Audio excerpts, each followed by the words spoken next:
Good morning, everyone. So we for next 3-4 days will keep online classes. ठीक है?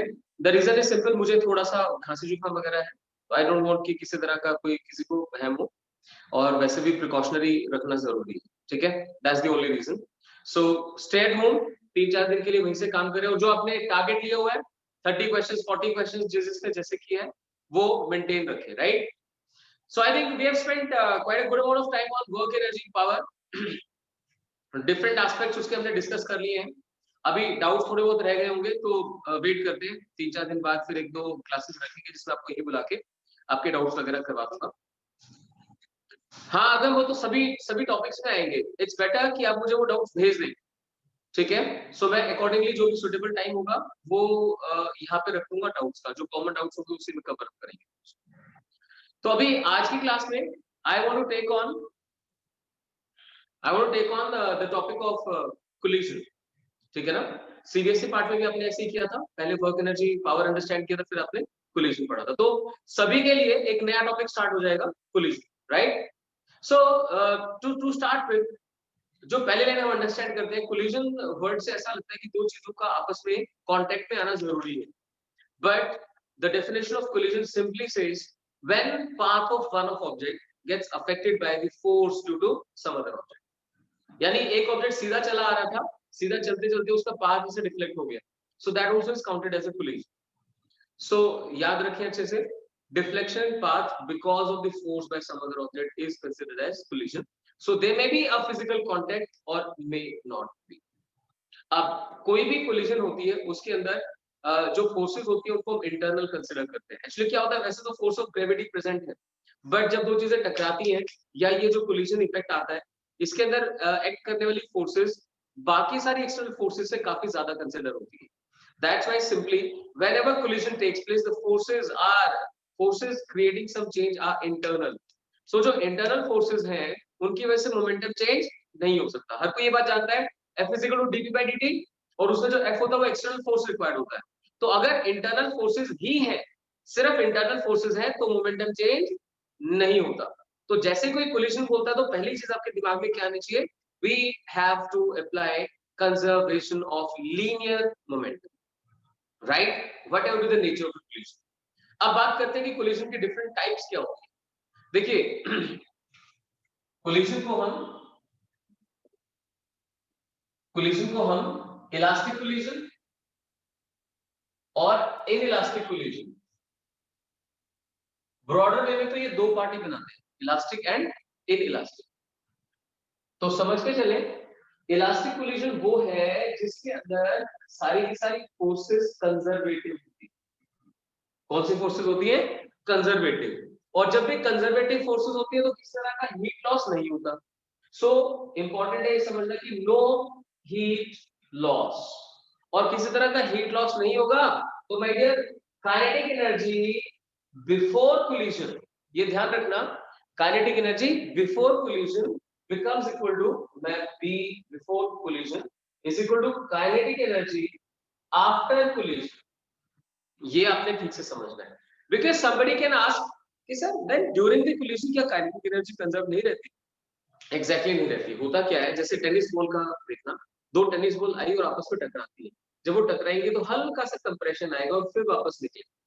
तो जो कंप्रेशन आता है उसके टाइम पे energy, kinetic energy potential energy में कन्वर्ट. सो इंपॉर्टेंट है समझना कि kinetic energy before collision is equal to kinetic energy after collision. हाँ, क्योंकि सारी कंजर्वेटिव फोर्सेस है तो obviously mechanical energy remains conserve. तो ये सारी चीजें लिंक्ड हैं जो वर्क एनर्जी से आती है, कि कंजर्वेटिव फोर्सेस है तो मैकेनिकल एनर्जी कंजर्व्ड है. अच्छा जी, यानी kinetic energy plus potential energy conserved है. बिफोर कोलिजन जो काइनेटिक एनर्जी थी वही आफ्टर कोलिजन होगी. बट ड्यूरिंग द कोलिजन, जिस समय कोलिजन टेक प्लेस कर रही है, काइनेटिक एनर्जी का पोटेंशियल एनर्जी में कन्वर्जन होता है और फिर धीरे-धीरे वापस से काइनेटिक एनर्जी हो जाता है. ठीक है, राइट? और कोई हीट लॉस नहीं हुआ, मैकेनिकल एनर्जी होगी, kinetic energy, total energy. Obviously total energy तो हमेशा ही कंजर्व लिखते हैं आप लोग, जब तक कि बहुत छोटे-छोटे पार्टिकल जो कि स्पीड ऑफ लाइट से ट्रेवल कर रहे हो का डिस्कशन ना हो रहा हो, मतलब E is equal to mc square के बारे में डिस्कशन ना करना पड़े, तब तक आप टोटल एनर्जी को तो कंजर्व कंसीडर करते ही. सो यहाँ पे कोई वरी नहीं उसकी. सिंपल. आगे सारे पॉइंट्स. अब एक सबसे इंपॉर्टेंट जो आपको यूज होगा, that is coefficient of restitution 1 होता है। क्या बोलते हैं इसको? Coefficient of restitution. रेस्टिट्यूशन भी बोल देते हैं, रेजिलियंस भी बोल देते हैं। कोएफिशिएंट ऑफ रेजिलियंस और restitution. I will take proper amount of time to explain it once again, right? What about inelastic collision? Collision को इनइलास्टिक तब बोलते हैं जब उसके अंदर final kinetic energy initial kinetic energy से कम हो जाती है, सीधा सा। When final kinetic energy after collision is lesser than kinetic energy before collision. बड़ा सिंपल, राइट? अब ऐसा क्यों हुआ? इसलिए हुआ कि यहाँ पे हीट लॉसेस होते हैं, हीट लॉसेस, हीट डिसिपेशन होता है। वो हीट डिसिपेशन दो तरह से हो सकता है। ये ध्यान से सुनना, जब दो चीजें सपोज टकराती है तो इन दैट केस साउंड भी जनरेट होती है। साउंड, लाइट, हीट, ये इस तरह का डिसिपेशन होता है। Most of the times it's the dissipation in the form of heat as well as sound। दो ही चीजें नॉर्मली प्रेजेंट होती है। और यहाँ जो फोर्सेस है वो मिक्स होता है, कंजर्वेटिव प्लस नॉन कंजर्वेटिव, क्योंकि पोटेंशियल एनर्जी कन्वर्जन यहाँ भी होते हैं, लेकिन नॉन कंजर्वेटिव होने की वजह से हीट लॉसेस हो जाते हैं। ठीक है, conservative as well as non conservative heat losses होते हैं। Kinetic energy after collision is lesser than kinetic energy before collision. Obviously mechanical energy is not conserve and total energy का, जैसे मैंने आपको बताया कि टोटल एनर्जी का कंजर्व नहीं करेगी, so total energy remains conserve. और E की वैल्यू कितनी होती है? ध्यान देना जरा, E की value greater than equal to 0 और लेस देन 1। ध्यान दें अच्छे से, इन इलास्टिक कोलिजन के अंदर E की वैल्यू 1 नहीं हो सकती, क्योंकि 1 सिर्फ और सिर्फ इलास्टिक कोलिजन हो सकती है। सो लेस देन 1 रहेगी and greater than equal to 0। अच्छा, ये 0 कब होती है? एक आपने सुना होगा perfectly in elastic collision, that is a special part of this perfectly in elastic collision. Perfectly in elastic collision में काइनेटिक एनर्जी का loss maximum, kinetic energy loss is maximum. ठीक है, kinetic energy loss is maximum in this case. और होता क्या है, E की value 0 होती है। जिस स्पीड से ऑब्जेक्ट्स आ रहे थे, जो भी थी, आने के बाद कोलिजन पे वो एक दूसरे से स्टिक कर जाते हैं और फाइनली सेम स्पीड से ट्रेवल करना, rather I should say same velocity से ट्रेवल करना शुरू कर देते हैं। तो परफेक्टली इलास्टिक कोलिजन में तीन चीजें बहुत ही इंपॉर्टेंट है, स्ट्रेट में बोली जा सकती है कि भाई काइनेटिक एनर्जी का लॉस मैक्सिमम होता है, E becomes 0 and finally the objects travel with a common velocity। Kindly switch off your mics. किसी का माइक ऑन नाउ प्लीज, किसी का माइक ऑन है जिससे बाकियों को डिस्टरबेंस हो रही है, मैं खुद भी कर देता हूँ यहाँ से प्लीज। ठीक है, फाइन अगम, ठीक है, ध्यान रखा मेरे इस स्टॉप खुद से। अब काइनेटिक एनर्जी लॉस की बात होगी, ये हो गया, और क्या बोल रहा हूँ, final velocity becomes same. Final velocity is same, सभी की फाइनल वेलोसिटी सेम हो जाती है। Hope it is clear? तो हाँ जी, हाँ, किसी भी तरह की कोलिजन के अंदर टोटल एनर्जी को हम कंजर्व कंसीडर करते हैं, क्योंकि टोटल एनर्जी में हीट एनर्जी भी आ जाती है, साउंड एनर्जी भी आ जाती है और काइनेटिक पोटेंशियल एनर्जी भी आ जाती है। ठीक है, सो ये बात सभी समझे? यस अगम बोले। सर ऐसा कभी हो सकता है जो काइनेटिक एनर्जी होती है आफ्टर कोलिजन ज्यादा हो बिफोर कोलिजन से? एग्जैक्टली, वो भी होता है, वो सुपर इलास्टिक कोलिजन बताऊंगा अभी, वेट करें। ओके तो सर। जो आपके सिलेबस में मेजर डिस्कशन होगा वो elastic collision, inelastic collision, inelastic का special part, perfectly elastic collision, ये रहेगा। ठीक है, इसके अलावा जैसे अभी अगर हमने कहा, एक सिचुएशन आती है जिसमें final kinetic energy becomes greater than the initial kinetic energy, that's called super elastic collision. Super elastic collision में क्या होता है, सिस्टम के अंदर कोई stored energy finally kinetic energy के फॉर्म में बाहर निकला। जैसे एक बॉम्ब है, दो बॉम्ब्स का एक्सप्लोजन हुआ, तो उनकी जो फाइनल काइनेटिक एनर्जी होती है वो इनिशियल काइनेटिक एनर्जी से बहुत ज्यादा हुई, कारण उनके अंदर जो काइनेटिक केमिकल एनर्जी स्टोर थी, वो केमिकल एनर्जी काइनेटिक की फॉर्म में कन्वर्ट हो जाती है। फाइन।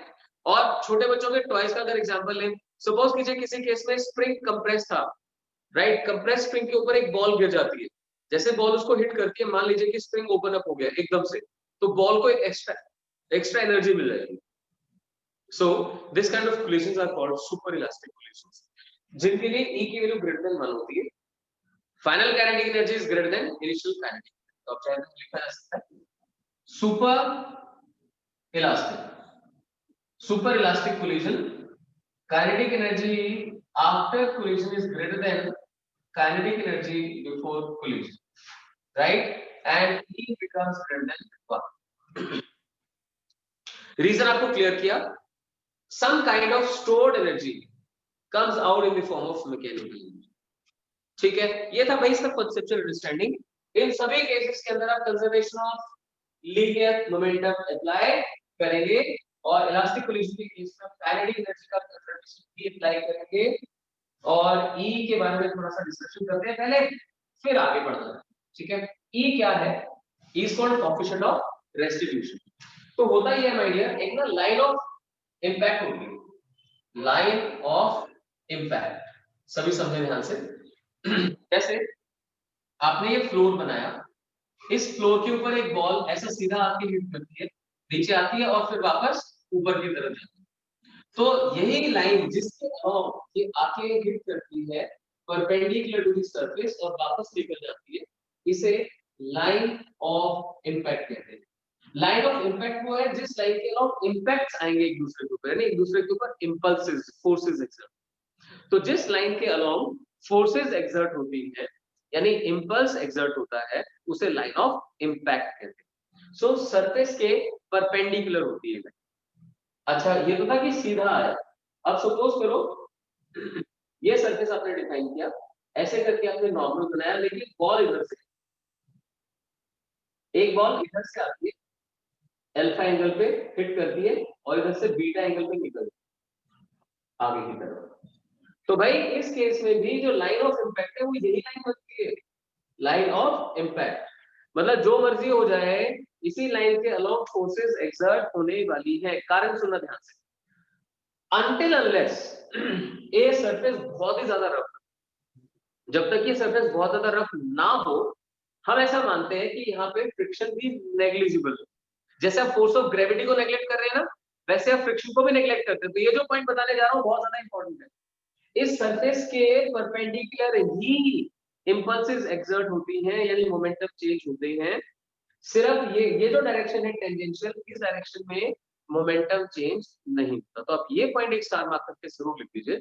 लिखिए यहाँ पे स्टार मार्क करके, no change in momentum, no change in momentum takes place, no change in momentum takes place perpendicular to line of impact, perpendicular to line of impact. That is tangential, that is tangential to the surface. Surface के tangential कोई भी impulses exert नहीं होती, momentum change नहीं होता, सिर्फ और सिर्फ परपेंडिकुलर टू सरफेस ही होता है. ठीक है बच्चों, ये क्लियर हुआ? तो ये जो लाइन ऑफ इम्पैक्ट मैं बता रहा हूँ, इसमें एक दो चीजें और बताता हूँ. जैसे सपोज करें कि यहाँ पर एक डिस्क पड़ी हुई, suppose this is a disc, और एक कोई बॉल कंसीडर कर लो, या आप जैसे स्ट्राइकर होता है ना, वो स्ट्राइकर आ रहा है इसकी तरफ हिट करने के लिए, और ये सपोज करें सेंटर है इसका, सेंटर की तरफ ट्रेवल करता हुआ आ रहा है ऐसे, राइट, इधर ट्रेवल करता हुआ आ रहा है. तो ध्यान दें जरा, अगर तो ये बिल्कुल सीधा सेंटर की तरफ आ रहा है, तो बस यही बन गई लाइन ऑफ इम्पैक्ट, जो कि यहाँ क्या बताएगी, परपेंडिकुलर. चेक, आपका माइक बार बार ऑन हो रहा है dear, please take care, right. बाकी को परेशानी होती है डियर इससे. हाँ, अगर कुछ कहना है देन यू आर फ्री, आप माइक ऑन करके बोल सकते हैं. ये जो बॉडी है, ये बॉडी इसकी तरफ ट्रेवल करके आ रही है और इसकी वेलोसिटी जो है वो एग्जैक्टली सेंटर की तरफ है. तो माय डियर, ये इस सरफेस के परपेंडिकुलर हो जाएगा. तो this itself becomes the line of impact. तो जो भी हमें कंजर्वेशन ऑफ लीनियर मोमेंटम लगाना है, हम इस लाइन के हम लगाएंगे, लेकिन इन दोनों के मोमेंटम्स चेंज होंगे. क्या होता है ना, जैसे एक बॉल जाती है, बॉल की तरफ जाके हिट करती है, तो उस बॉल का मोमेंटम चेंज करता है, राइट. तो जैसे ये इसको जाके हिट करेगी, तो दोनों का इंडिविजुअल मोमेंटम चेंज करेगा, क्योंकि दोनों एक दूसरे के ऊपर फोर्स लगाएंगे, इंपल्स एक्सर्ट करेंगे. लेकिन पूरे सिस्टम का, सिस्टम मतलब दोनों बोल्स को मिला लिया जाए तो ओवरऑल मोमेंटम चेंज नहीं होगा। ओवरऑल मोमेंटम क्यों चेंज नहीं होगा? क्योंकि दोनों ने जो भी एक दूसरे के ऊपर फोर्सेस लगाई वो इंटरनल टू द सिस्टम है। So one last time, force exerted are internal to the system, so system का लीनियर मोमेंटम चेंज नहीं हो रहा है, बट इंडिविजुअली दोनों का लीनियर मोमेंटम चेंज होगा और यही लाइन बन जाएगी लाइन ऑफ इंपैक्ट। अब इसमें दूसरा एग्जांपल लेते हैं। भाई यही डिस्क पड़ी हुई है, ठीक है, ऐसे करके डिस्क पड़ी हुई है और इस बार जो ये ऑब्जेक्ट है या बॉल है इसका सेंटर टू सेंटर कनेक्शन तो ये बन, लेकिन इसकी जो वेलोसिटी है वो इस डायरेक्शन, ध्यान से बनाना ठीक से, इसमें तो वेलोसिटी इसी डायरेक्शन में थी, इस बार सेंटर टू सेंटर तो ये लाइन ज्वाइन की हुई है लेकिन वेलोसिटी इस, अब ठीक है ट्रेवल तो उधर करेगी तो भाई ये इस डायरेक्शन में ट्रेवल करती है, यहाँ आती है, यहाँ आएगी तो ध्यान दें सरफेस के ऊपर नॉर्मल ऐसे बनेगा, तो जहाँ पे सरफेस के ऊपर नॉर्मल बनेगा ना वो बनेगा लाइन ऑफ इंपैक्ट, ये है लाइन ऑफ इंपैक्ट। और जब ये आके यहाँ हिट करेगी तो इधर स्ट्राइक करके कुछ इधर निकल आगे की तरफ। अब यहाँ पे मेरी बातें बड़े ध्यान से सुनिए, देखो बच्चों ये जब आप इसमें तो क्या था, जब ये आके हिट करके तो इसी डायरेक्शन में इसको वेलोसिटी मिलेगी क्योंकि लाइन ऑफ इंपैक्ट ये है, इसके अंदर लाइन ऑफ इंपैक्ट इधर आया ना, जब ये इसे हिट करेगा तो पता है इसको वेलोसिटी कहां मिलेगी, ये रेस्ट था, इसको वेलोसिटी मिलेगी इस डायरेक्शन, क्योंकि भाई लाइन ऑफ इंपैक्ट का मतलब है जिस डायरेक्शन में फोर्स लग रही है, जिस डायरेक्शन में इंपैक्ट आ रहा है, जिस डायरेक्शन में इंपैक्ट आएगा भाई उसी डायरेक्शन में वेलोसिटी मिलेगी। सो कांसेप्चुअल अंडरस्टैंडिंग के लिए पॉइंट बहुत ही ज्यादा इंपॉर्टेंट है, बहुत ही ज्यादा जरूरी है। ध्यान से देखें आप लोग, ये इधर आके हिट करती है तो इस सरफेस के परपेंडिकुलर जो लाइन ड्रॉ करेंगे that becomes line of impact.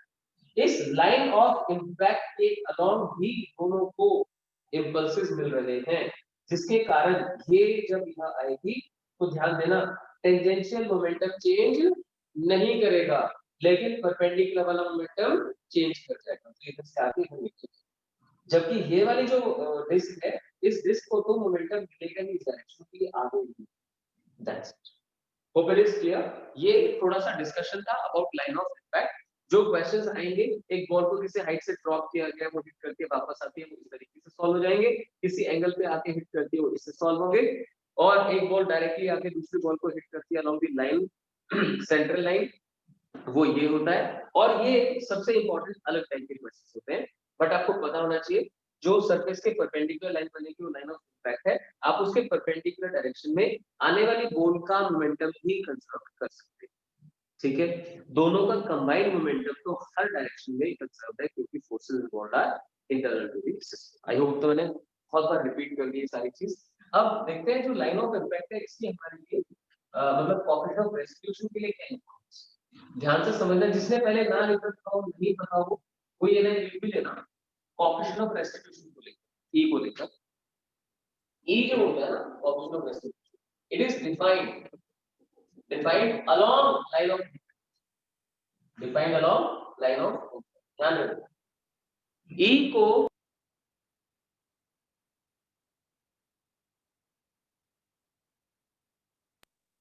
Line of impact के along जाता है, फाइन। सो मैं आपको दिखाता हूँ क्या चीज है E basically is ratio of, देखिए ध्यान से, रिलेटिव वेलोसिटी लिख देते हैं, relative velocity of separation to relative velocity of approach. एक बार लिखो, जिसको नहीं क्लियर है मैं समझाऊंगा। Relative velocity of separation divided by relative velocity of approach. तो ऐसे समझे जैसे मान लीजिए ये बॉडी है m1, ये u1 स्पीड से ट्रेवल करके आ रही है और दूसरी बॉडी जिसका मास m2 वो u2 स्पीड से ट्रेवल, स्पीड की जगह वेलोसिटी बोल सकता है, ठीक है। अब ऑब्वियस है अगर m1 ने m2 को हिट करना है तो u1 should be greater than u2, तो यहाँ पे surely u1 will be greater than u, तो ये आगे से हिट करेगी तो भाई यहाँ कहीं दोनों कांटेक्ट पे आएंगे, उसके बाद क्या होगा, अलग अलग ट्रेवल करेगी, आगे कौन सी रहेगी m2 और पीछे पीछे चलेगी m1, m1 की वेलोसिटी v1, m2 की वेलोसिटी v2, क्लियर हो रहा है। u1 से आके इसने u2 से ट्रेवल करने वाली बॉडी m2 को हिट किया कोलिजन भी, और फिर m1 m2 v1 v2 से लिया। आप देख सकते हैं यहाँ पर वेलोसिटी अप्रोच का मतलब क्या है, u1 u2 से कितना ज्यादा है, और वेलोसिटी ऑफ सेपरेशन का मतलब क्या है, v2 v1 से कितना ज्यादा। बेसिकली क्या करते हैं, v2 minus v1 divided by u1 minus, ये होता है। ध्यान से देख ले और समझ ले, कोएफिशिएंट ऑफ रेस्टिट्यूशन नेगेटिव नहीं होता तो मॉड्यूलस की फॉर्म में डिफाइन करते हैं। आप समझ लीजिए u1 u2 को हिट करेगा, मतलब m1 m2 को हिट करेगा जब u1 u2 से हिट होगा, तो that defines velocity of approach. Velocity of approach is u1 minus u, और हिट होने के बाद m2 आगे आएगा तो v2 must be greater than v1, तो वहां पे आएगा v2 minus v। So modulus of v2 minus v1 is relative velocity of separation and u1 minus u2 is relative velocity of separation। ये है coefficient of restitution। डन। तो technically तो ये हो गया। अब ना यूसेज वाइज समझा रहा हूं। ऐसे बहुत सारे क्वेश्चन होंगे जिनमें बॉल ऐसे नीचे गिरेगी, टकराएगी और वापस ऊपर जाएगी।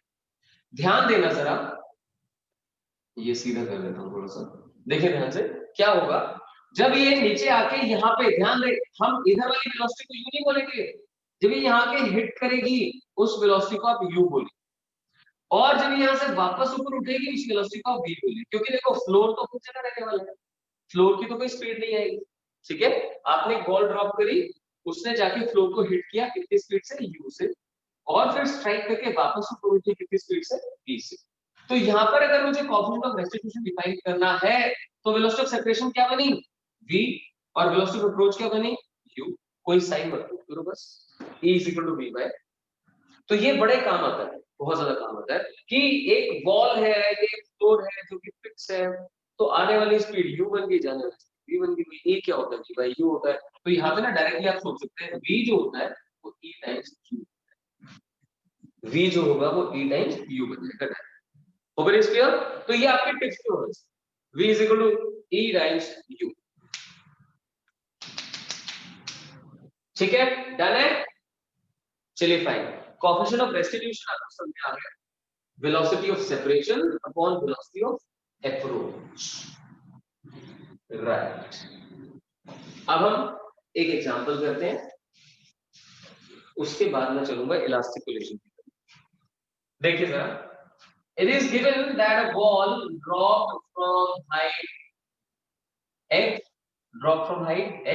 on a floor where coefficient of restitution is e।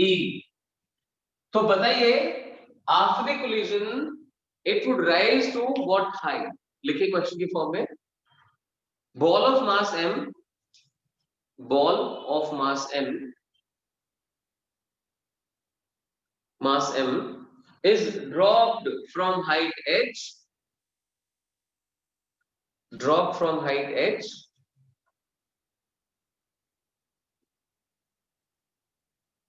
on a floor where coefficient of restitution is e,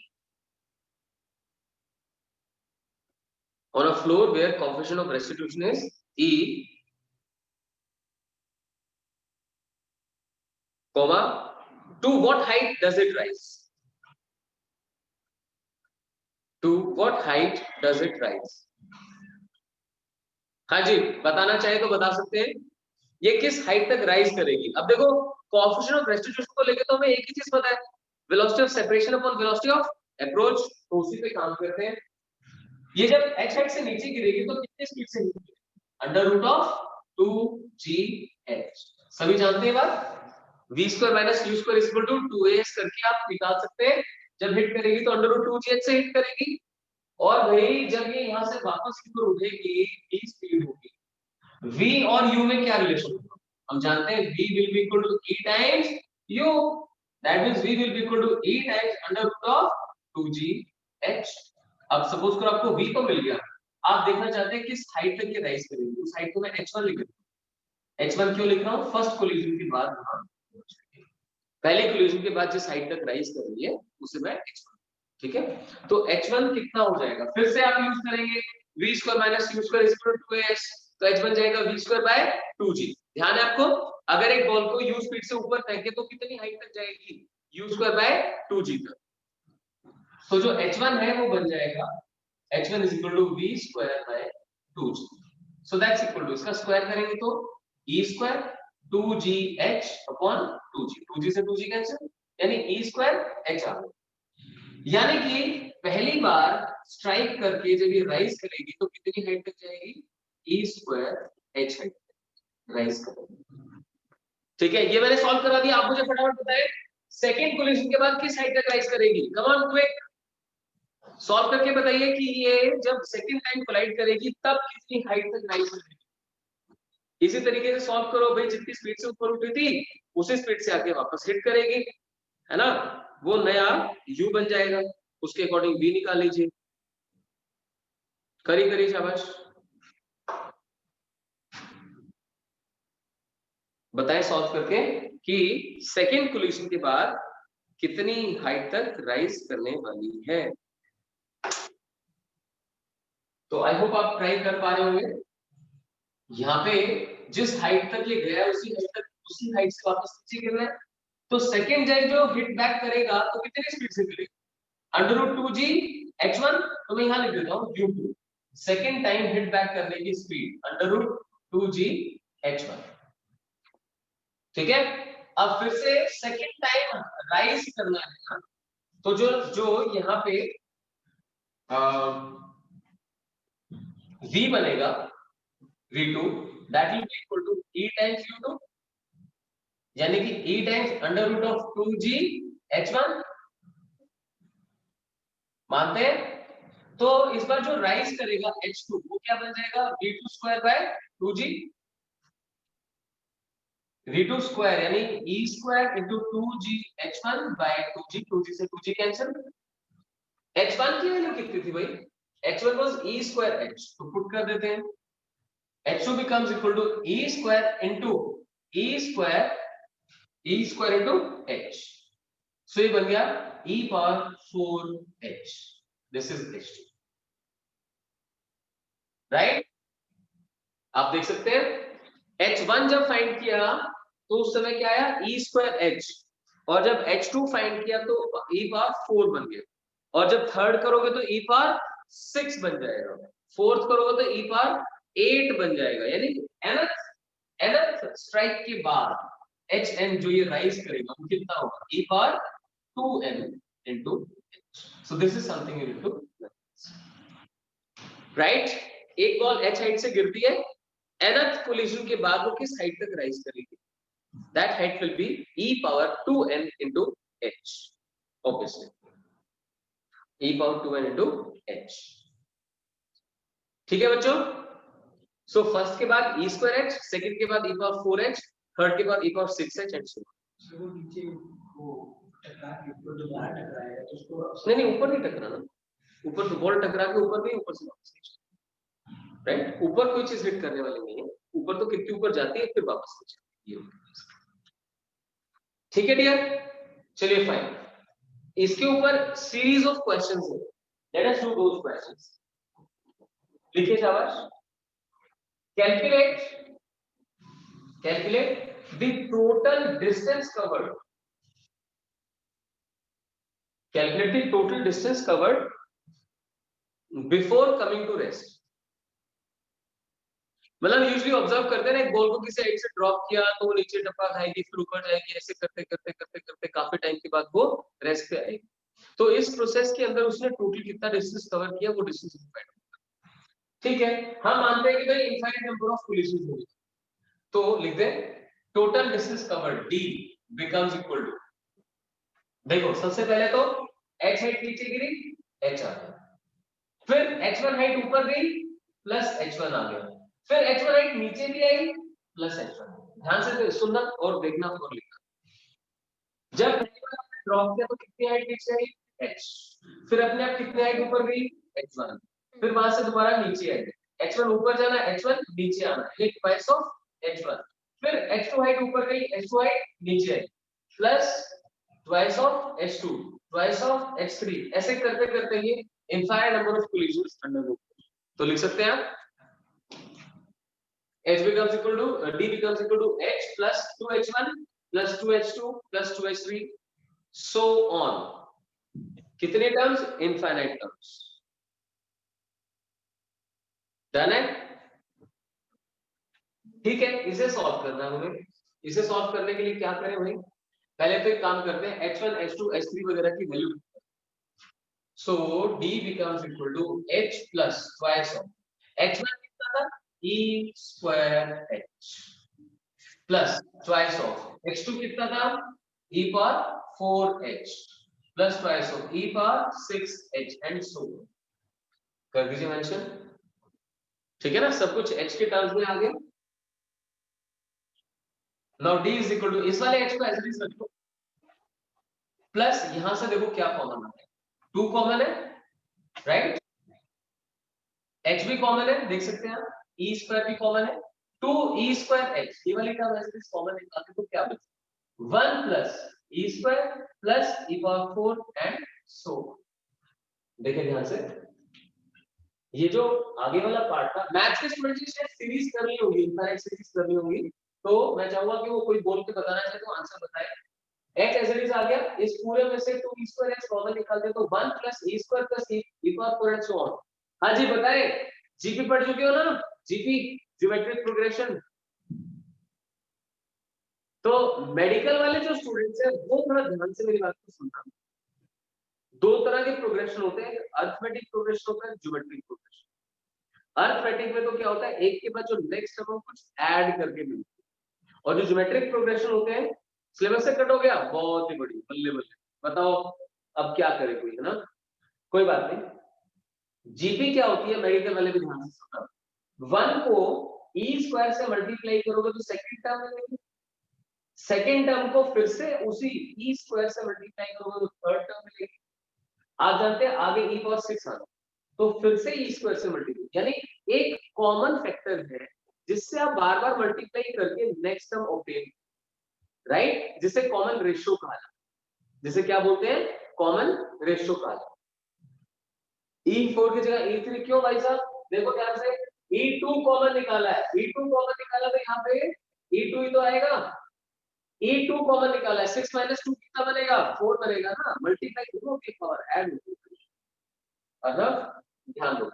तो चलिए यहाँ पे सुनिएगा मेडिकल वाले स्टूडेंट्स की, अगर कुछ टर्म्स ऐसे लिखो जीपी. Excuse me sir. हाँ जी सर मैं वो फॉर्मूला लिख रहा था वो इनफिनाइट जीपी का. ठीक लिखा है आपने, आपको नहीं कह रहा था, अर्नब. अच्छा. A plus AR plus AR square and so on. ये है infinite GP up to infinity, जिसमें फर्स्ट टर्म A है और कॉमन रेशियो R है, देख सकते हैं R से मल्टीप्लाई R से मल्टीप्लाई. तो इसमें अगर R की वैल्यू लेस देन 1 होगी तो आपका सॉल्यूशन होता है, इसका जो आंसर आएगा that comes out to be A upon 1 minus. ठीक है, ये लिखा था हम आपने. सो A is the first term upon 1 minus R. Medical वाले स्टूडेंट ये लिख के रख लें, इनफाइनाइट जीपी कैसे सॉल्व की जाती है. तो फर्स्ट टर्म आइडेंटिफाई कर लो और कॉमन रेशियो आइडेंटिफाई कर लो, first term upon 1 minus R gives you the answer.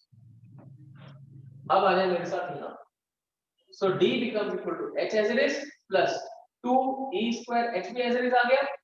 ये देखो 1 plus E square e power 4 ये बन गई इनफाइनाइट जीपी. फर्स्ट टर्म क्या है 1 अपॉन 1 माइनस कॉमन रेशियो क्या है E square, 1 minus E square, that's it. और आपको बताया गया हम इलास्टिक इलास्टिक इक्वेशंस डिस्कस कर रहे हैं, E की वैल्यू 1 से बड़ी लेस देन 1 है तो आप E मतलब उसी फॉर्मूले को यूज कर सकते हैं 1 माइनस. ठीक है बच्चों, इसे सॉल्व कीजिए थोड़ा सा देखते हैं. दैट इज इक्वल टू, आप चाहे तो यहां से H बाहर निकाल दो, H बाहर निकाल देंगे, ये आ गया 1 plus 2 E square upon 1 minus E square, that is equal to H into 1 minus E square plus 2 E square upon 1 minus E square. तो आप देख सकते हैं 1 plus E square, H into 1 plus E square upon 1 minus E square. This is the solution, right, and the final answer. तो अगर एक object को x height से ड्रॉप किया गया है और जिस सरफेस पे वो हिट करता है वहां पर कोएफिशिएंट ऑफ डिस्ट्रीब्यूशन E है, तो वो जो टोटल डिस्टेंस कवर करेगा वो finally coming to this, that will be h into 1 plus e square upon 1 minus e square. याद रखना इसलिए आसान है कि वो डिस्टेंस h से तो ज्यादा ही होगा ना, तो इसलिए ऊपर 1 plus e square, न्यूमरेटर में 1 plus e square की टर्म आती है और डिनोमिनेटर में 1 minus e square की term. So h into 1 plus v square upon 1 minus e square. Got it done? ये आगे बढ़ा जाए। तो ये तो हमने निकाला कि टोटल डिस्टेंस कितना कवर हुआ, ठीक है। अब निकालते हैं कि टोटल टाइम टेकन क्या है, मतलब इस प्रोसेस में टोटल कितना टाइम लगेगा। लिखिए जरा, let us now calculate the total time taken. Total time taken. Time taken कितना होगा देखते हैं। अब फिर से समझिए, यहां से h हैट नीचे आने का टाइम, जो टोटल टाइम होगा उसमें मैं क्या करूं, यहां से नीचे आने का टाइम वो कितना होगा। आप जानते हैं अगर एक ऑब्जेक्ट को h हैट से ड्रॉप किया जाए तो नीचे आने का टाइम कितना होता है, under root of 2h by g। So नीचे आने का टाइम बना under root of 2h by g, ठीक है। ये साहब बोलिए सर जो हमने फॉर्मूला निकाला है d is equal to h into 1 plus E square by 1 minus E square, उसमें जो 1 plus E square by 1 minus E square इसको कॉम्पेंडो एंड डिविडेंडो से सॉल्व करेंगे तो 1 बाय ई स्क्वायर आ जाएगा सिर्फ। कंपोनेंट और डिविडेंड दोनों तरफ बनता है भाई, एक तरफ। अच्छा ओके सर, चलो कोई बात नहीं। So t is equal to under root 2h by g, ये क्या बन गया, यहाँ से नीचे आने का टाइम हो गया, ठीक है। अब खुद से समझना, नीचे आने के बाद जब वापस ऊपर उठता है तो देखो यहाँ पे कितनी स्पीड से हिट करता है, अंडर रूट 2g। अब वापस ऊपर उठने लगता है तो e times under root of 2gh, right. यहाँ से ऊपर जाएगा और फिर इधर से वापस नीचे आएगा। जितना टाइम ऊपर जाने में लगेगा उतना ही टाइम नीचे आने में लगेगा। सो इट टू वेज, आप ये एक तरफ का टाइम निकालने का दो तरीका है बस। आपके पास जानते हैं अगर u स्पीड से किसी चीज को ऊपर फेंको तो उसके ऊपर जाने का टाइम कितना होता है, u बाई जी। समझते हैं, u स्पीड से ऊपर फेंकोगे तो ऊपर जाने का टाइम u बाई जी होता है। सो माय डियर, इसे तो मैं t लिख देता हूँ, राइट। t1 ऊपर जाने का टाइम u बाय g। अब उसमें u कितना है, e times under root of 2gh by g। तो देखो कितना बन गया, e times under root of 2h by. तो जितना टाइम यहाँ से नीचे आने में लगा था उसका e टाइम्स टाइम ऊपर जाने में लगा और उतना ही टाइम फिर नीचे आने में लगेगा। तो मैं लिखता जाता हूँ total time taken capital T is equal to, सबसे पहले ये वाला under root of 2h by g plus, ध्यान दें, प्लस ऊपर जाना और नीचे आना यानी 2 times e times under root of 2h by g, ठीक है। नेक्स्ट टाइम जब करोगे तो एक e से और मल्टीप्लाई हो जाएगा। सो नेक्स्ट टाइम क्या बन जाएगा, 2 times e square under root of 2h by g and so on. अगर किसी को कोई चीज क्लियर ना हो तो kindly raise hand, I have tried to make it clear to you कि भाई नीचे आने का time under root 2h by g फिर e टाइम्स हो गया क्योंकि स्पीड e टाइम्स हो गई, उसके अकॉर्डिंग ये आ गया। ऊपर जाना भी और नीचे आना भी इसलिए 2 के फैक्टर से मल्टीप्लाई कर दिया। नेक्स्ट टाइम फिर से e टाइम्स हो जाएगा तो टोटल e स्क्वायर आ जाएगा। नेक्स्ट टाइम फिर से e टाइम्स हो जाएगा तो e क्यूब आ जाएगा। So this is what you need to understand, right. इसे सॉल्व करना है हम लोगों को। सो देखें, आप एक काम कर सकते हैं, ये वाली जो टर्म है इसे ऐसे सकते हैं g प्लस यहां से देखिए, यहां से फिर से ये वाली टर्म कॉमन आ जाएगी 2e under root of 2h by g common आ गया। तो 1 प्लस यहां से e आएगा, नेक्स्ट टर्म में e स्क्वायर आएगा, नेक्स्ट में e क्यूब एंड सो कर देते हैं आप साथ साथ under root 2h by g। इसको फर्स्ट टर्म क्योंकि इसमें e की टर्म है ही ना और 2 का फैक्टर नहीं, इसीलिए मैं इसे फर्स्ट टर्म नहीं बना पा। मतलब कुछ लोग सोच रहे होंगे कि सर हमारी से क्यों कर देते हैं, क्योंकि ये इस सीरीज की फर्स्ट टर्म बन ही नहीं सकती। इसमें 2 का फैक्टर भी नहीं है और इसमें e का फैक्टर नहीं है। अब हर बार 2 से भी मल्टीप्लाई नहीं, 2 इन सब में फॉर्म, इसलिए ऐसा है। So 2e under root 2h by g into 1 plus e plus c square and so on, that's equal to, ये बन गया under root of 2h by g plus, ध्यान दें ये टर्म ऐसे भी जाएगी 2e under root of 2h by g, है ना। अब इससे क्या मिलेगा आपको, फर्स्ट टर्म 1 है, कॉमन रेशियो e है तो 1 upon 1 minus e, first term upon 1 minus ratio, तो यहाँ से अंडर रूट ऑफ 2h/g को कॉमन निकाल सकते हैं भाई, ये बना 1 minus 2e/1 minus e। Solve करोगे तो क्या आ जाएगा, देखिए माइनस है सॉरी प्लस, सॉल्व करेंगे तो क्या आ जाएगा, t is equal to under root of 2h/g into 1 plus e upon 1 minus, ठीक है 1 माइनस e को आप एलसीएम बनाएंगे तो इधर क्या आ जाएगा 1 माइनस e प्लस 2e, तो 1 प्लस e अपॉन, तो जहां हाइट फाइंड करने में 1 plus e square upon 1 minus e square का फैक्टर आएगा, वहीं टाइम फाइंड करने में 1 plus e upon 1 minus e का फैक्टर, क्योंकि जो फर्स्ट पार्ट है देखो ध्यान से अंडर रूट 2h/g हो तो आपको पहले से ही पता है कि h हाइट से किसी ऑब्जेक्ट को ड्रॉप करोगे तो नीचे आने में कितना टाइम लगेगा, अंडर रूट 2h/g, तो वो तो एज इट इज यूज हो रहा है, under root 2h/g into 1 plus e upon 1 minus e, ये हम यूज कर रहे हैं। Got it, total distance covered भी आ गया, टोटल टाइम टेकन भी आ गया। एक काम और करना है आपको कि भाई total momentum transferred to the floor कितना, लिखिए नेक्स्ट, नेक्स्ट लिखिए total momentum transferred to the floor, floor को टोटल कितना मोमेंटम ट्रांसफर किया गया है, लेट अस सी। फिर से m मास का ऑब्जेक्ट h वेग से नीचे गिरता है, जब ये यहाँ गिरता है तो कितने मोमेंटम से हिट करता है, mass into velocity, mass into under root 2gh, है ना, लिखते जाओ फटाफट, इसलिए अलग अलग करवा रहा हूं। मोमेंटम ट्रांसफर्ड है तो भाई नीचे आता है तो कितने मोमेंटम से हिट करता है, mass to velocity m under root of 2gh, इतने मोमेंटम से हिट करता है भैया, वापस से पूछते हैं तो कितनी स्पीड से उड़ता है, स्पीड हो जाती है e times under root of 2gh, तो मोमेंटम कितना हो जाता है m times mass into velocity, आने का momentum m under root 2gh, वापस ऊपर उठने का momentum e times m under root 2gh, यानी मोमेंटम e टाइम्स होता रहेगा, फिर आके इसी मोमेंटम से हिट करेगा, मतलब मैग्नीट्यूड से हिट करेगा, फिर वापस जब उठेगा तो फिर से e का फैक्टर, हर बार e का फैक्टर मल्टीप्लाई कर रहा हूं, ठीक है, किसके कारण, वेलोसिटी में वो चेंज आने की वजह से, u से आता है e टाइम्स u से उठता है, अब e टाइम्स u से आता है तो e स्क्वायर टाइम्स u से उठता है, तो इस टाइप से रहता है।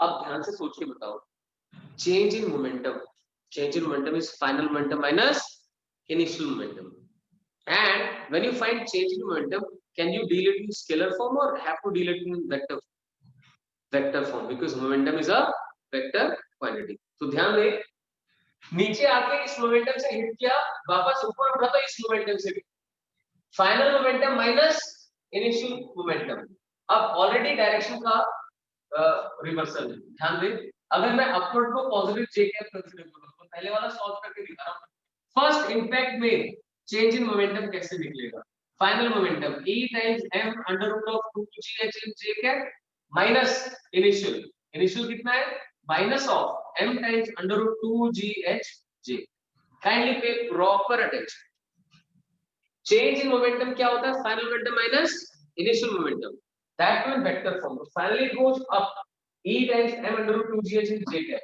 minus initial momentum that is downward, so minus of m under root 2gh j, ये कितना आ रहा है देखिए जरा, it comes out to be minus minus plus हो गया, माइनस माइनस प्लस कर दिया तो देखो 1 प्लस e का फैक्टर आ गया, 1 plus e m times under root of 2gh, ये आंसर आया आपका j कैप, देखो आई गल समझ। सो चेंज इन मोमेंटम निकालना था आपको, वो आ गया 1 plus e times m under root 2gh j, ऐसा जब सेकंड टाइम में करोगे तो क्या आएगा, सोचो सोचो सोचो भाई, अभी तो क्या हुआ, यहाँ से e का फैक्टर आ गया, यहाँ से तो 1 प्लस है, नेक्स्ट टाइम में क्या होगा, ये ध्यान देना, ये नीचे आके हिट करेगा e m under root 2gh से, और वापस ऊपर जाएगा e स्क्वायर से, तो एक टर्म e स्क्वायर की होगी, एक टर्म e की होगी, तो e प्लस e स्क्वायर आएगा, यानी मैं लिखो डेल्टा p1 जो आपका फर्स्ट आया वो ये आया, डेल्टा p2 जो सेकंड आएगा वो क्या आएगा, e plus e square m under root of 2gh, जिसको ये सेकंड वाले में कोई कंफ्यूजन है हैंड रेज कर लो, अगर your hand is up please hand down कर ले, अगर तभी से अपना हैंड रेज, तो फिर से देख लें सभी,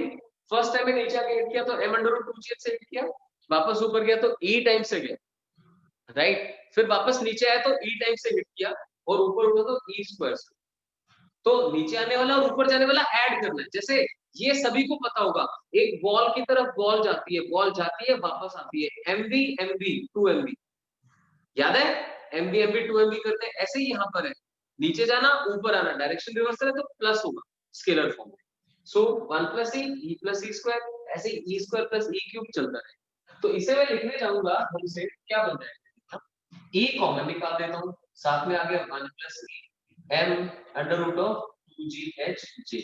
तो आप देखेंगे जो भी डेल्टा p1 का आंसर आया था उसको e से मल्टीप्लाई किया तो डेल्टा p2 का आंसर, e स्क्वायर से मल्टीप्लाई कर दोगे तो डेल्टा p3 का आंसर आएगा। तो हर बार e का फैक्टर मल्टीप्लाई, तो हम लिख सकते हैं total momentum transfer delta p, scalar form में जा रहा हूं, total momentum transfer becomes equal to 1 plus e m times under root of 2gh, ठीक है, इतना फर्स्ट टाइम में ट्रांसफर हुआ, और सेकंड टाइम में e times of this, that is 1 plus e m under root of 2gh, ऐसे करके ये इंफिनिटी तक बनेगा।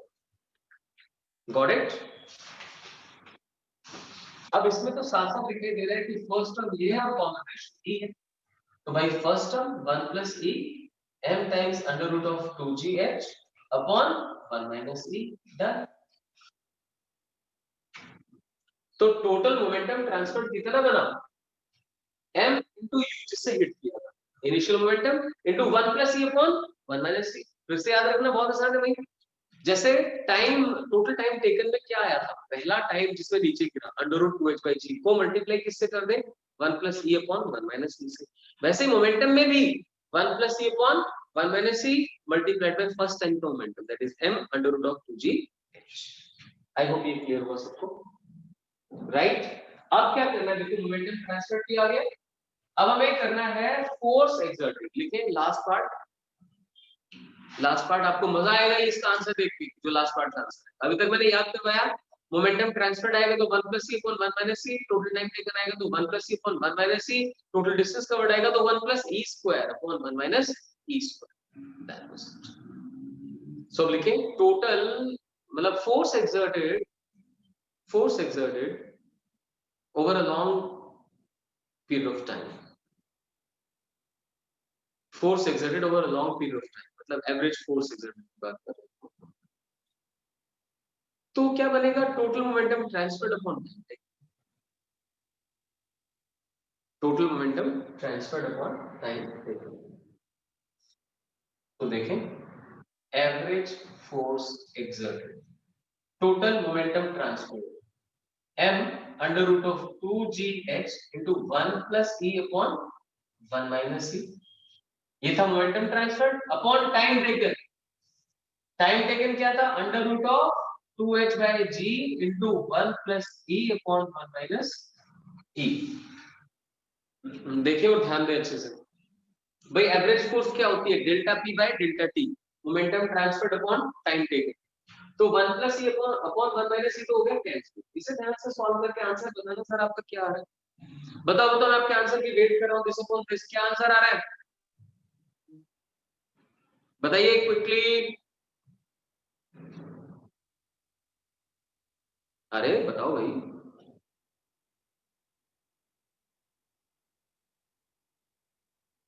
और कोई बच्चा ये ना सोचे कि सर ने बहुत टफ चीज करवाई है, नहीं, ये मेडिकल नॉन मेडिकल दोनों के लिए कंपलसरी है, ठीक है। अब रिजल्ट देखो ना, जैसे रिजल्ट मैं आपको लर्न करा रहा हूँ उससे कितना आसान लगेगा। तो फाइनल आंसर आ गया mg। तो that is what I was saying, you will find the answer to be very interesting, कि भाई लॉन्ग टाइम में ये जो बॉल है अल्टीमेटली वहां पे रुक ही गई है, ऑन एन एवरेज इसने कितना फोर्स एक्सर्ट किया अपने वेट के ऊपर, mg। सर स्क्वायरिंग करनी है तो स्क्वायरिंग किससे करते हो, एफ एवरेज निकाल लो, delta p upon delta t, value put कर दी, बस इससे कैंसिल आउट हो गया और g ऊपर चला गया तो m के साथ अंडर रूट के अंदर g स्क्वायर आ गया, इसलिए आपका आंसर mg आ गया, that's it, right. Average force exerted over long time is mg। अभी आपको याद करके रखना चाहिए ताकि सॉल्व ना करना, एक बॉल जब बार बार किसी सरफेस के ऊपर रीबाउंड होती है तब पे खाती है, तो अल्टीमेटली वो उसके ऊपर over a long period of time कितनी फोर्स एक्सर्ट कर रही है अपने वेट की, दैट इज mg। ठीक है, चलिए फाइन। अब ये तो था बॉल का सीधा नीचे गिरना ऊपर उठना। अब बात करते हैं अगर बॉल सरफेस के ऊपर, ध्यान दें इधर से आती है, m मास है, u स्पीड से आई एट एन एंगल अल्फा, और इधर निकल गई at angle beta with a speed v। Coefficient of restitution e बनाए, शाबाश। हमें यहाँ पर u पता है, e पता है, अल्फा पता है, मास तो पता ही है, m u अल्फा और e पता है, हमें बीटा भी निकालना है और v भी निकालना है, हमें दोनों चीजें फाइंड करनी है। तो लिखिए जरा, to calculate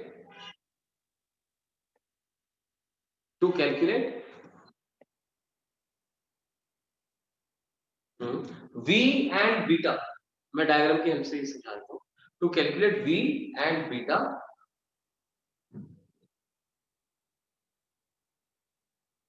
for the bouncing of a ball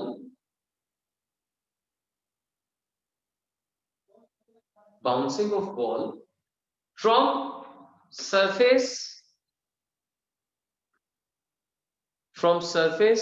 as shown,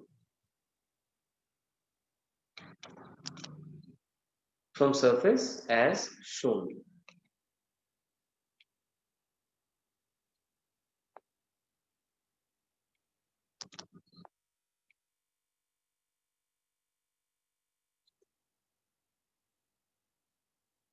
ठीक है, बना लिया आपने। अब देखिए क्या क्या कर सकते हैं हम लोग, क्या कर सकते हैं। नंबर एक, तो जो E की डेफिनेशन है वो लाइन ऑफ इम्पैक्ट के अनुरूप लगी। भाई इस वेलोसिटी का, इधर जो वेलोसिटी है इसका जो डाउनवर्ड है, और जो v है, v का जो अपवर्ड है, उसके लिए E की डेफिनेशन, ठीक है, अलोंग लाइन ऑफ इम्पैक्ट। और दूसरा, ये वाली जो टेंजेंशियल डायरेक्शन है, इस डायरेक्शन में मोमेंटम चेंज होता ही है। दो चीजें मेजरली मुझे यूज करनी है। नंबर एक, टेंजेंट के अलोंग मोमेंटम चेंज नहीं हुआ। Number two, line of impact के अलोंग ई की डेफिनेशन लगा।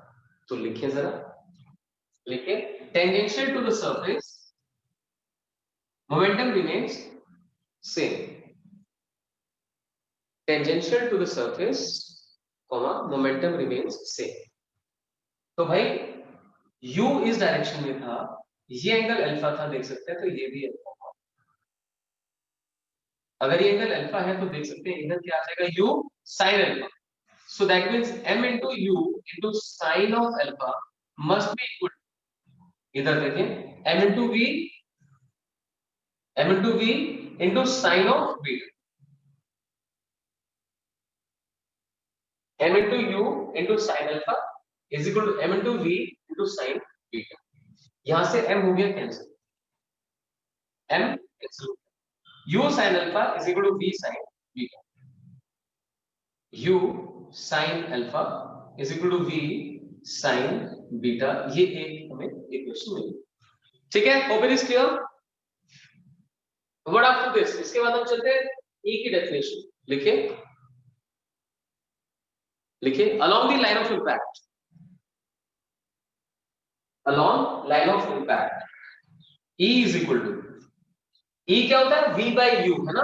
तो ऊपर की तरफ कितना है, V cos beta, V cos beta ऊपर की तरफ, और U cos अल्फा नीचे की तरफ upon U cos alpha. So फिर से देखिए, V cos beta, U cos alpha. So यहां से हमें मिल जाता है V cos beta is equal to E times U cos alpha. तो E times U cos alpha is equal to V cos beta. Second, first equation में क्या मिला आपको, V sin beta is equal to U sin alpha. Second में V cos beta is equal to E times U cos alpha. हो गया। अब क्या करें, दोनों को स्क्वायर करके ऐड करें। लिखिए, squaring and adding the equations. मतलब आपको फर्स्ट इक्वेशन का स्क्वायर प्लस सेकंड इक्वेशन का स्क्वायर वो करेंगे तो क्या आएगा, यहां से देखिए u square sin square alpha plus e square u square cos square, और राइट साइड में b square into sin square plus square. तो मैं राइट वाली चीज पहले लिख देता हूं, v square into sin square beta plus cos square beta is equal to, right वाला मैंने पहले लिख दिया, that is equal to u square into sin square alpha plus e square cos square alpha. देख सकते हैं u स्क्वायर मैंने common निकाल दिया, sin square alpha plus e square cos, ये अब देखिए sin square beta plus cos square beta 1, ये 1 बन गया, तो v is equal to u under root sin square alpha plus e square cos square alpha. तो ऑब्जेक्टिव क्वेश्चंस के लिए रिजल्ट बहुत ही, मतलब कोई भी इस टाइप का क्वेश्चन आ जाएगा, या तो फिर आप प्रैक्टिस सॉल्व करें, या आपको डायरेक्टली पता होगा अच्छा v निकालना है, अरे यार v जो है ना that is equal to u under root of sin square alpha plus e square cos square. ठीक है, मतलब कितने एंगल पे फिट किया है वो तो बताएंगे ना। So u under root of sin square alpha plus e square cos square, ये एक इंपॉर्टेंट रिजल्ट आ गया। सेकंड मुझे बीटा चाहिए, बीटा के लिए क्या करते हैं, सेकंड को फर्स्ट से डिवाइड, या फर्स्ट को सेकंड से कर लो sin upon cos, divide equation 1 by equation 2, 1 को 2 से डिवाइड करो, तो अब देखेंगे b से b कैंसिल आउट हो गया, sin beta upon cos beta tan beta, tan beta sin beta upon cos beta is tan beta, that is equal to, अब इधर देखें ध्यान से, इधर क्या होगा u sin alpha upon e times u cos beta, u से u cancel, sin alpha upon cos alpha, tan alpha by e, that becomes tan alpha by e। ध्यान रखें e पूरे को डिवाइड कर रहा है, सिर्फ अल्फा को डिवाइड, तो tan beta is tan alpha by e and v is u under root of sin square alpha plus e square cos square. ये रट्टा लगाना जरूरी है, बहुत आसानी से इसको शुरू करें। ठीक है, अब एक मैं इसका सब केस कराता हूं, क्योंकि अगर मान लो e की वैल्यू 1 यानी कि परफेक्टली इलास्टिक कोलिजन, जैसे system simply elastic collision, in case of elastic collision e become, क्या देखें ध्यान से, e की वैल्यू को 1 पुट करेंगे तो क्या आएगा, यहाँ पे 1 किया तो tan beta is equal to tan alpha, यानी beta is equal to alpha, beta is equal to alpha आ गया। सेकेंडली यहाँ पे देखिए e को 1 पुट किया तो sin square alpha plus cos square alpha 1 बन जाएगा, यानी v की वैल्यू u के इक्वल आ गई और बीटा की वैल्यू अल्फा। समझ सकते हैं, अगर इलास्टिक कोलिजन थी तो e is equal to 1 put हो गया, देख सकते हैं ना इलास्टिक कोलिजन में अल्फा बीटा के बराबर होना चाहिए और v u के बराबर होना चाहिए, वही मुझे यहाँ से मिल गया, v u के बराबर आ गया, बीटा अल्फा। इससे चीजें याद करना थोड़ा सा इजी हो जाए। आई होप ये क्लियर हुआ आपको। ठीक है, जो लोग एक्सी वर्मा फॉलो कर रहे हैं, एक्सी वर्मा में ये स्पोर्ट एग्जांपल भी क्लियर होगा, मोस्ट ऑफ इट वहां से भी आप जाकर रिवाइज करना।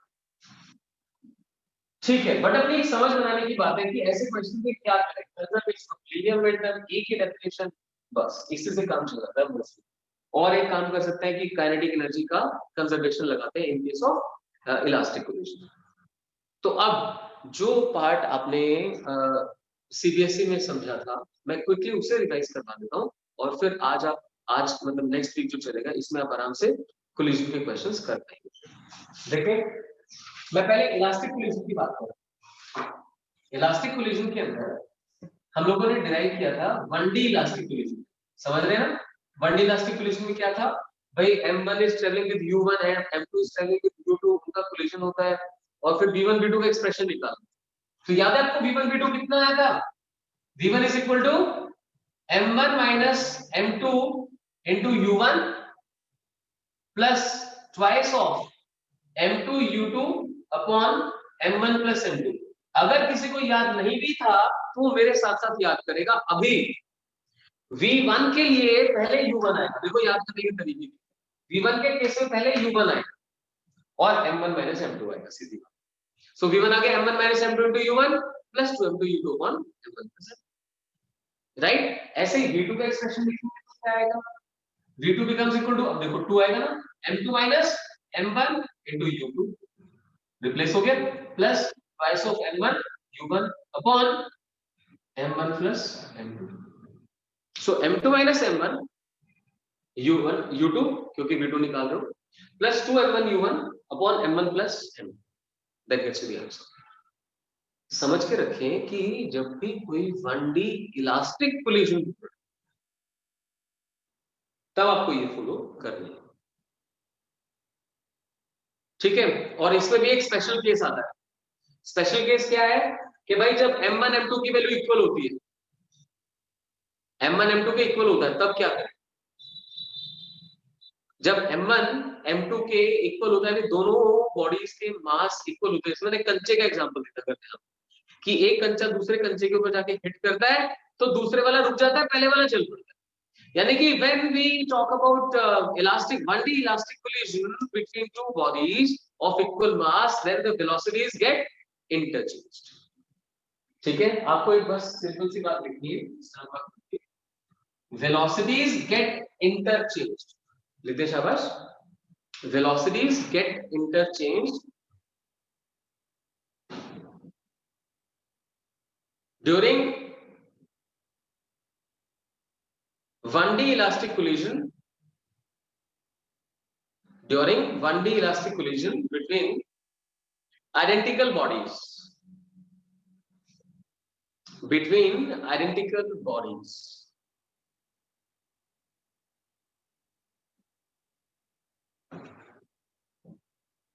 ठीक है. तो चलो फॉर्मूले का यूज करवाने के लिए मैं आपसे एक छोटा सा न्यूमेरिकल इसका डिस्कस कर लेता हूं कि भाई ऐसा है कि एक बॉल जिसका मास है, सिंपल रखने के लिए 1 किलोग्राम कर देता हूं, इज गोइंग विद से 4 मीटर पर सेकंड, और पीछे से एक और बॉल आती है जिसका मास 2 किलोग्राम है एंड इज कमिंग विद से 6 मीटर पर सेकंड. ठीक है. इन दोनों की कोलिजन होती है. आपको मुझे बताना बता दें final velocities. Come on quickly solve करें. m1 m2 आपके पास है, u1 u2 आपके पास है. फॉर्मूला भी आपने अभी भी समझा है, राइट? मुझे v1 v2 की वैल्यू फाइंड करके बताएं. करिए शाबाश. सो लेट्स सी क्या आंसर आता है. v1 सॉल्व करने जाऊंगा तो क्या करूंगा, m1 m2 है ना. v1 इसके लिए m1 m2 बना into क्या आएगा u1 that is 6 plus 2 m2 u2 2 4 8 upon m1 plus m2 that is 3. तो फर्स्ट आंसर 14/3 मीटर पर सेकंड. एग्जैक्टली, बिल्कुल सही. अब सेकंड आंसर निकालने के लिए का दो तरीके हैं. Initial momentum equal to final momentum, ऐसा भी कर सकते हैं. मतलब v2 आपने अपने तरीके से किया ही होगा, मैं वैसे बता रहा हूं. मैं v2 के लिए क्या करूंगा, इनिशियल मोमेंटम कितना 2 6 12 प्लस 4 कितना 16 माइनस इसने कितना पिक कर लिया 2 into 14/3 यानी 28/3. ये कितना आंसर आ जाएगा, मतलब इनिशियल माइनस इसने जितना लिया that should be the length one. 16 3 48 होता है. 43 16 3 48 48 minus 28 is 20/3 इतने मीटर पर सेकंड. ये आंसर आ रहा है मेरा. ठीक है. आप देख पाएंगे v2 is greater than v1, तो वो आगे बढ़. अच्छा, इसी क्वेश्चन में ऐसा भी हो सकता था, अभी तो मैंने सेम डायरेक्शन में कंसीडर किया था, they could be travelling in opposite direction. Then what, अगर वो ऑपोजिट में भाग रहे होते तो आप u2 को नेगेटिव कंसीडर करें. आ रहा है समझे. जैसे यहाँ पे 2 into समझ रहे हैं 2 into 6, जैसे इधर का मोमेंटम कितना हो जाएगा 12 और इसका मोमेंटम कितना काउंट होगा minus. Formula wise m1 minus m2 into u1, यहाँ तक तो ठीक है. माइनस आ जाता माइनस 2 m2 u2 माइनस 8/3, तो माइनस 2/3 इसका आंसर आता है. आई होप ये क्लियर हुआ आपको. सो दिस वाज इट कि किस तरीके से अटेम्प्ट करना है 1D बेस्ड क्वेश्चंस को.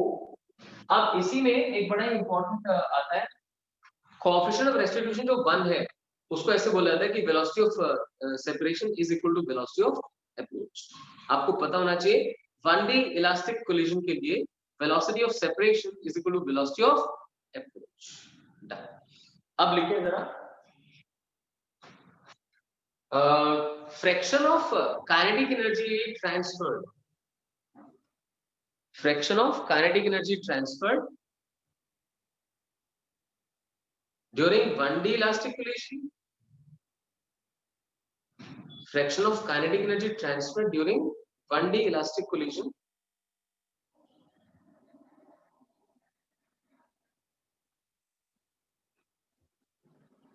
When second body is initially at rest. Second body को initially rest पे consider कर लो. When second body is initially at rest.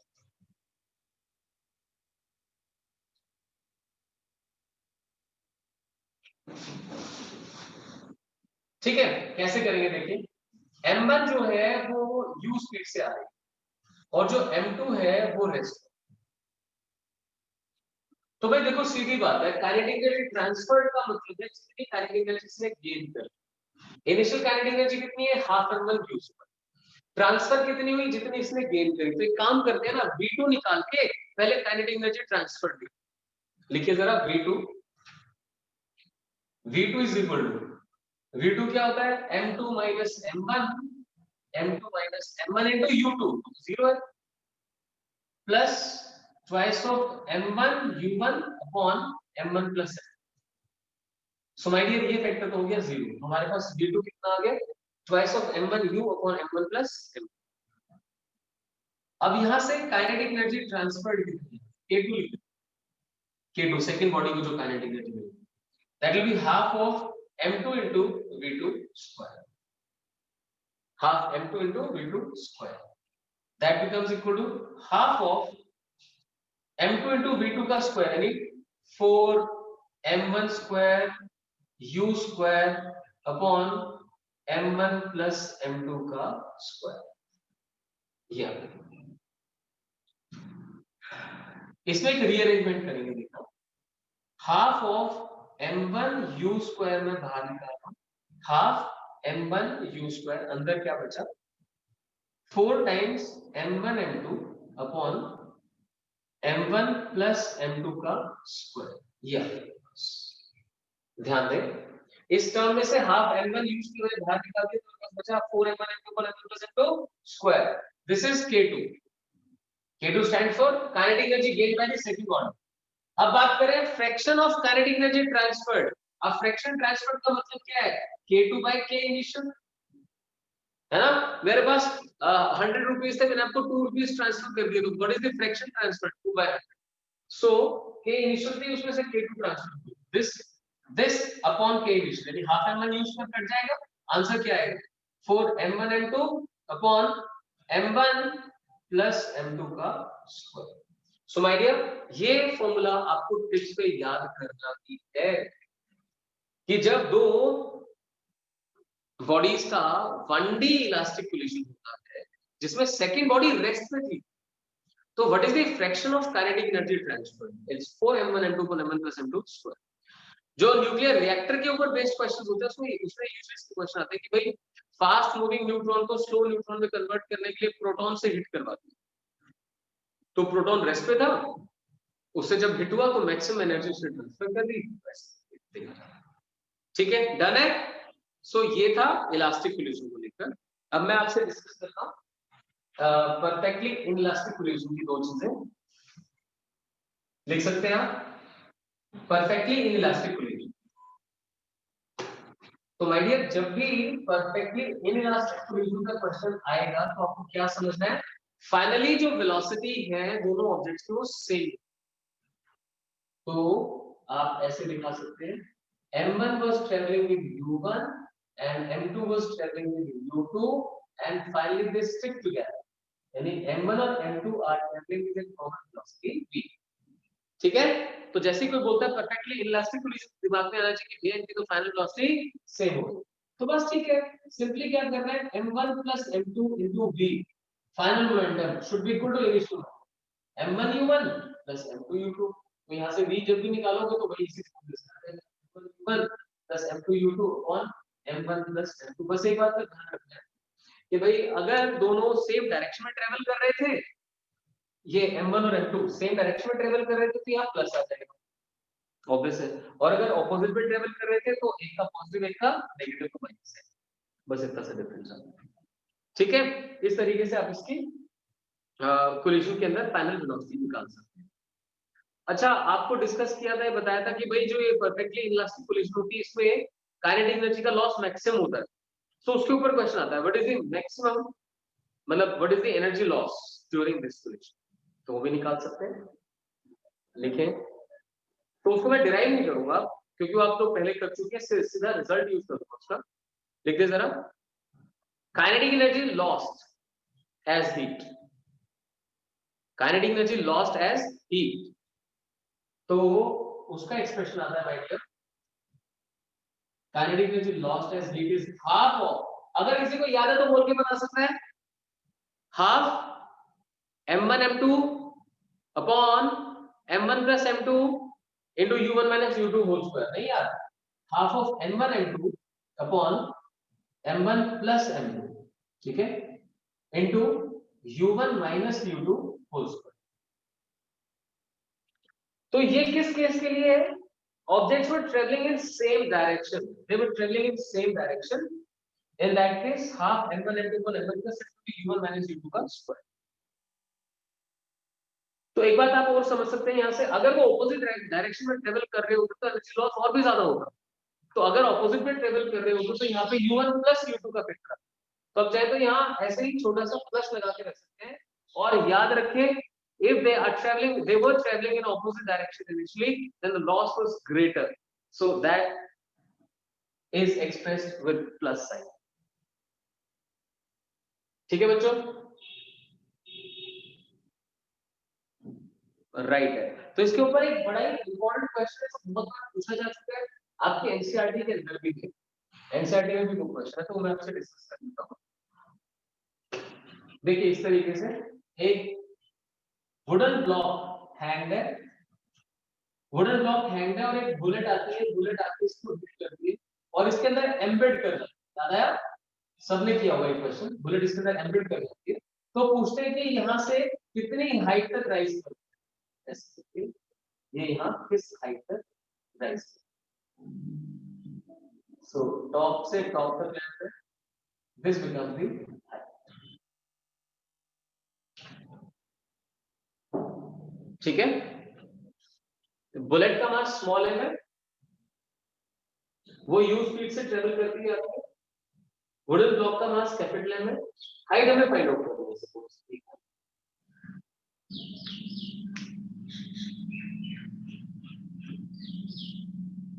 तो स्टेटमेंट में कुछ छोटा सा पार्ट लिखना चाहे तो इतना लिख लीजिए बस, bullet of mass small m, bullet of mass small m traveling with speed u, traveling with speed u embeds in the wooden block as shown, embeds in the wooden block as shown,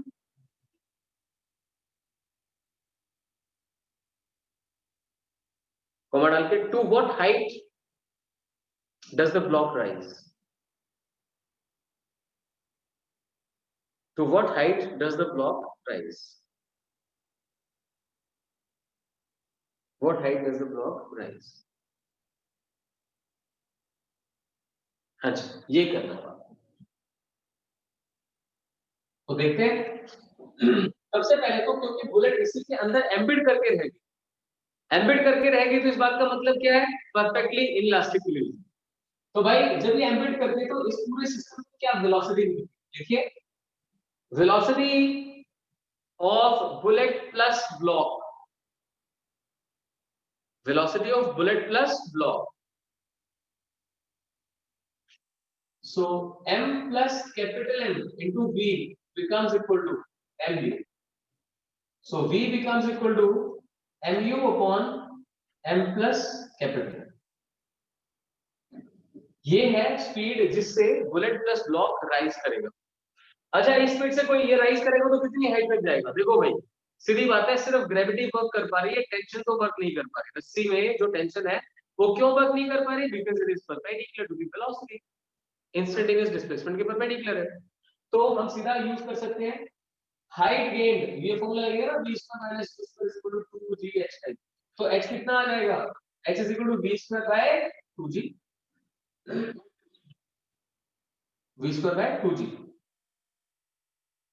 So that is equal to mu by m plus m का square by 2g. That's it. ये answer है. I hope समझ में आया आप लोगों को. देखिए ध्यान से, पहले तो यहाँ पे आपने कंजर्वेशन ऑफ लीनियर मोमेंटम लगाया, उससे v फाइंड कर लिया. v फाइंड करने के बाद आपने कंजर्वेशन ऑफ मैकेनिकल एनर्जी लगाया, क्योंकि जब तक ये बुलेट इसके अंदर एंटर कर रही थी तब तक तो हीट लॉसेस हो रहे थे. आप तब तक कंजर्वेशन ऑफ मैकेनिकल एनर्जी नहीं लगा सकते. लेकिन जब ये एंटर कर चुकी है, अब जब ये ऊपर की तरफ जाएगा तो उसके लिए आप कंजर्वेशन ऑफ मैकेनिकल एनर्जी लगा सकते हैं, या सिंपली आप बोल सकते हैं h = v²/2g. ठीक है बच्चों. सो ये अच्छे से क्लियर करके इस क्वेश्चंस कर लेना. एक फॉर्मूला और लिखवा देता हूं आप लोगों को. लिख दीजिए जरा. In case of inelastic solution, मतलब जहां पे E गिवन वहां पे V1 कैसे लिखें. जहां पे E गिवन होता है वहां पे V1 कैसे निकलता है. V1 बनता है m1 minus E times m2 into U1. ठीक है, क्या किया, m1 माइनस m2 लिखते थे ना, तो m1 minus E times m2 लिखते हैं. U1 plus 1 plus E times m2 U2 upon m1 plus m2. बस. तो जरा सा परटेक्स भी आती है कुछ. m1 माइनस m2 लिखते थे तो E टाइम्स m2 आएगा, और जहां पे 2 आता था 2 के प्लेस पे 1 प्लस E. तो अगर परफेक्टली इलास्टिक कोलिजन को आप यहाँ पे यूज करने की कोशिश करो तो E को 1 पुट करोगे, m1 माइनस m2 आ जाएगा, ये 4. ऐसे ही आप v2 सॉल्व करेंगे तो क्या आ जाएगा. v2 में m2 minus E times m1 into U2 plus 1 plus E times m1 U1 upon m1 plus m1 plus m2. सो v1 हो गया, v2 हो गया. ये चेंज रहता है इसमें. You'll find, hardly find any question based on this, but you must know this. Must know this. तो अभी सारा टॉपिक आज करवा दूंगा तो आपके लिए कवर करना मुश्किल होगा, याद नहीं रख पाएंगे. तो जितनी चीजें मैंने आपको अभी करवा दी वो अच्छे से रिवाइज कर लेना और अपने क्वेश्चन स्टार्ट कर दो. डीसी पांडे से अपने क्वेश्चन स्टार्ट कर दो इसके. सो ऐड ऑन हो गया. अब आपके पास बहुत ज्यादा क्वेश्चंस हैं. Kinematics, laws of motion, work energy, है ना, फ्रिक्शन के क्वेश्चंस हो गए, और अब ये कोलिजन. ठीक है dear, thank you very much. और मैं रिकॉर्डिंग में फिर आपको बता दूं, अभी avoid coming to the centre for next 3-4 days. घर से क्लासेस कीजिए, उसके बाद मैं अपने आप आपको बताऊंगा जब से आपको यहाँ पे. तब तक अपना मोटिवेशन डाउन नहीं करना. मतलब आप लोग 40 क्वेश्चन वाला चैलेंज, 20 क्वेश्चन वाला चैलेंज लगाए. ठीक है.